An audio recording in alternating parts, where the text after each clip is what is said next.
A Soviet attack helicopter suddenly charged toward the American soldiers, but strangely, it didn't open fire. Instead, it started singing and dancing to rap in the snow. Powerful shockwaves kicked up flurries of snow.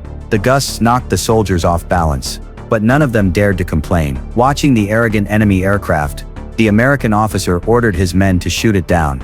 The soldiers were reluctant but had no choice but to follow orders. Just then, the deputy officer shouted for them to stop.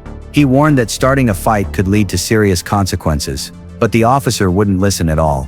He insisted his men take the helicopter down. Luckily, after just 2.5 minutes, the helicopter turned around and quickly flew away. Before the soldiers could breathe a sigh of relief, an American spy escaped from Soviet custody. He ran straight toward the US-Soviet border, but was shot dead by a Soviet soldier. The officer immediately flew into a rage. At that moment, the helicopter slowly descended.